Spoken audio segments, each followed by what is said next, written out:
Hey guys, it's Bekah. Welcome back to my channel. It has been several weeks at this point. My last video was a vlog. We were getting ready to go to the beach. So if you haven't checked that out, it's just kind of a fun, low-key video. But I wanted to do kind of a life update style, just hang out with me kind of video, just because it has been a little while. So I'm just gonna answer a few questions that I've been getting and just kind of hang out and chat with you guys. Also, if you hang to the end, I am doing a giveaway. So you'll hear how to enter, and it's mostly just to say thank you for hanging in there and sticking with me and just being patient with my channel. And because we're almost to 5,000 subscribers, so it's kind of a celebration to that. So I figured it would be a fun time to do a giveaway. So hang to the end and you'll find out how to enter. The first question I want to answer is, when is our next Disney trip? That is kind of the never-ending question. We did have a trip in May. We rebooked it for July, canceled that. We have now rebooked our trip for December. And currently we are planning on staying at Wyndham Bonnet Creek. That is where we were going to be staying in May. So instead of receiving a full refund for that, they were just able to give us a credit. So our plan is to use that credit and stay in December at Bonnet Creek, and then we might add on maybe another night at, I don't know, who knows, one of our favorite resorts. But it'll be fun to stay on property maybe one night. But that's our plan currently. My mom is still planning on coming with us. And as for the parks, we're still undecided. You know, I still really want to go to Bonnet Creek, but you know, if we're there 5 or 6 days, we may not go to the park every day. We may go to Magic Kingdom and Epcot and then let that be it. I don't know. It just feels like things continue to change daily with how the parks feel and kind of the new rules and what's open, what's not open. And so, you know, I feel like it's tough right now to determine what that trip is going to look like exactly. And it's sad because, you know, typically 6 months out, you're booking dining and you're, you know, planning your itinerary and making fast passes, you know, a couple months out. But I don't feel like we can really do that right now. So, you know, that is the one disappointing part. Just that planning aspect looks a little different, but that's okay. So we're gonna make the most of it. But right now we are planning on going in December. It's just kind of all up in the air as to what that trip is gonna look like, if we will go to the parks, if we'll just hang out at Bonnet Creek. Because if you have heard me talk about Bonnet Creek, I mean, you could spend a whole week there and not run out of things to do. So I'm thinking in December, early December, it'll still be pretty warm. I mean, of course, who knows, but I'm hoping it'll still be warm enough to where we can spend a good amount of time at the pool. And Ellie Rose will be almost 11 months, 10 months old, which is crazy. So she could potentially be walking by then, who knows?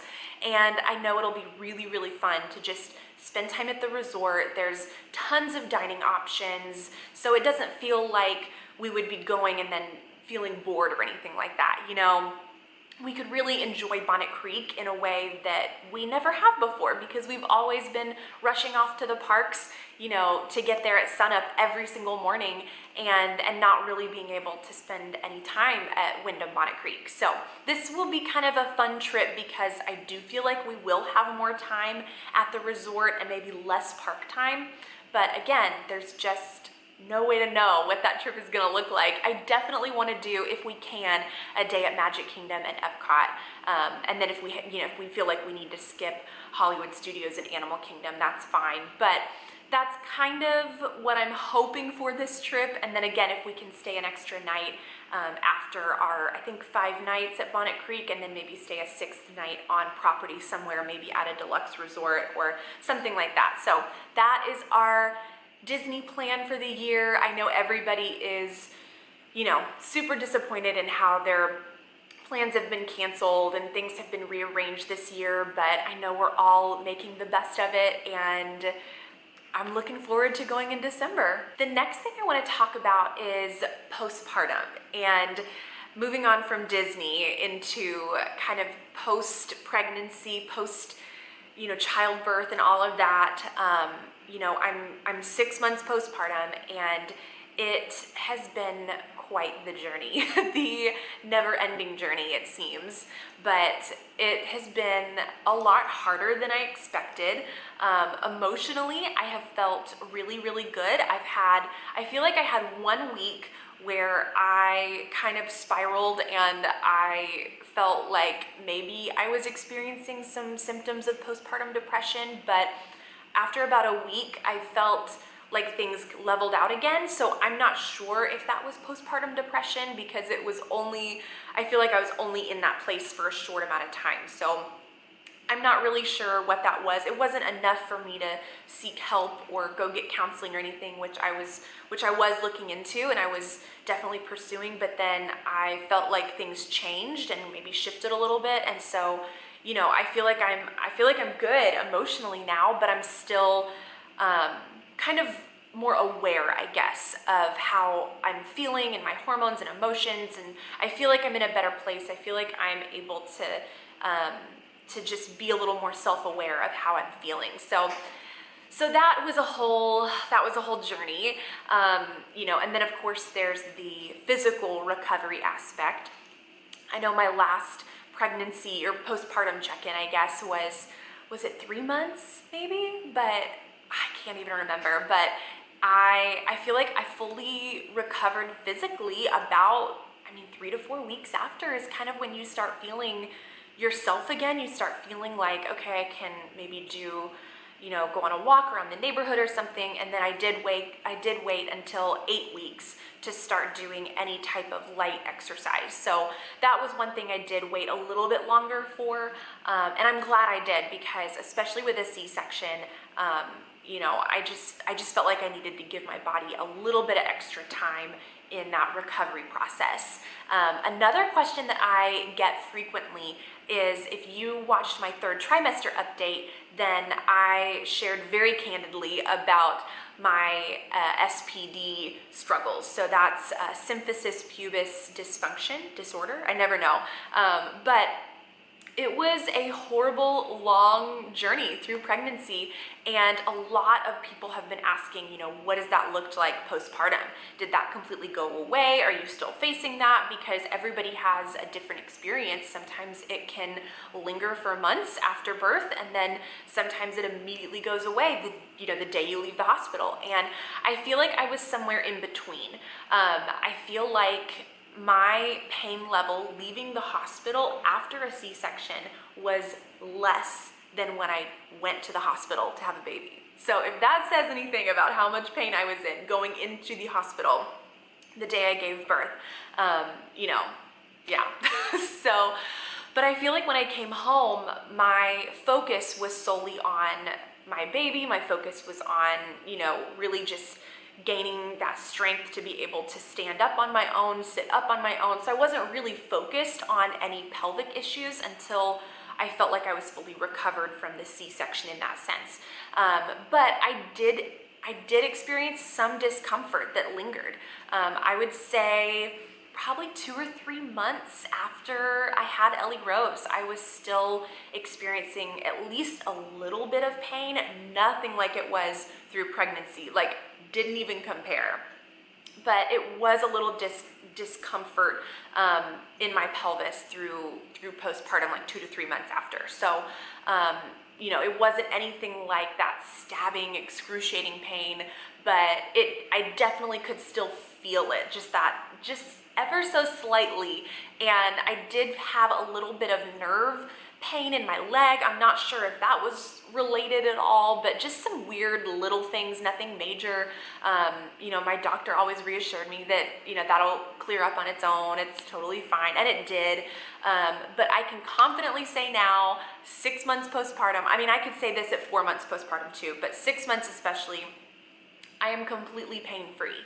So that has been such a huge blessing, and to feel 100% like myself again has just been amazing. I will never take it for granted ever again. And if you follow me on Instagram, you've been seeing kind of my daily fitness journey. I've been sharing more of that, and it has been amazing being able to do these workouts again. And so I'm sharing every day what my workout is and what I'm eating, and it's been really fun to bring my followers along with me in that sense. So I'm definitely more active on Instagram if you don't follow me there.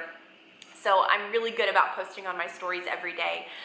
So if you want to check me out on Instagram, I'll have that listed down below. But yeah, so that's how postpartum recovery has been, and I am just feeling super, super encouraged. I feel strong, I feel healthy, I feel good. I mean, this is the most confident I have felt physically in a really, really long time.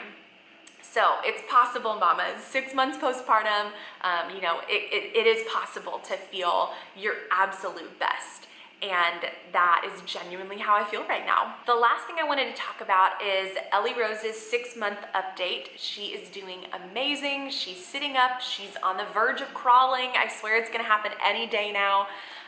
She's eating baby food. She's so much fun. I mean, she has such a big personality. Oh my goodness. She will just, and when I use the word scream, that sometimes means that she is upset, but most of the time it's this happy scream where she just wants to make noise. So she is that loud baby when we're walking through the store, just screaming.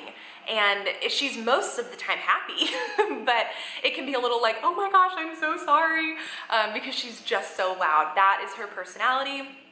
She talks to everybody. She is smiling. She's constantly laughing. Literally last night, we put her down for bed and she went down around 7 o'clock, her normal bedtime.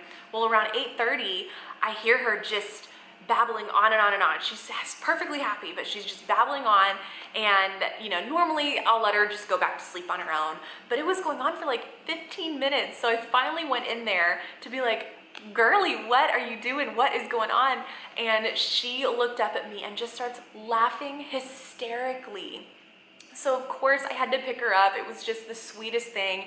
And I take her outside. It's like 8:30, almost 9 o'clock. And Andy's like, what? Why do you have her up? But she was just laughing hysterically. And it just was one of those sweet moments that I never want to forget. And in that moment, I was like, forget bedtime. This moment is so much more precious to me. And if it takes her a little while longer to fall asleep now, that's totally fine. I just did not want to miss that moment. And she's just so funny. She just is, she cracks us up. She's hilarious. And I had no idea that a 6-month-old baby could make me laugh as much as she does. But she is seriously so fun, so sweet. She can be challenging because she's very stubborn. She's very strong-willed, and it's crazy that we can already tell that at 6 months old. And I feel like she's gonna be very, very dramatic, very emotional. So that'll be fun once we get into the toddler years. But I'm just soaking in every moment with her right now, and it has not been all sunshine and rainbows. We've definitely struggled, but I feel like 6 months has definitely been a page turner for us, like I said before. So, it's just been really sweet, and I love being able to stay home with her. On to the giveaway. So I mentioned at the beginning of this video that if you stuck around until the end, there would be a giveaway. So because I know we all miss Disney like crazy, I'm gonna be giving away a $50 Disney gift card. Here are the rules to enter. You must be subscribed to my channel, so make sure that you are on public. Make sure in your settings that I can actually see that you're subscribed to me. The second thing you have to do to enter is leave a comment down below. It can be anything. It can be about Disney. It can be a question about Ellie Rose. It can be, love this video. I mean, literally anything. Just leave a comment down below. And then that's one entry. And then for a second bonus entry, go follow me on Instagram. So there's what you have to do. subscribe to the channel and leave a comment down below, and then for an additional entry, go follow me on Instagram. I'm gonna have the giveaway run for 1 week, and I will have all of the rules listed in the description below. Also, with your comment, if you do go follow me on Instagram, make sure to leave your Instagram handle in your comment. That way I can put the two together, and that way I can add your additional entry to your comment. Easy enough. I can't wait to read through your comments. Thank you guys so much for watching. Thanks for just hanging out with me, letting me catch you guys up on our world, and I definitely want to start trying to be a little more consistent with videos. It's just way more challenging than I thought with a very busy baby. So all you mama YouTubers, kudos. I don't know how you do it because it is crazy, but thank you guys again for watching, and I will see you in my next one. Bye.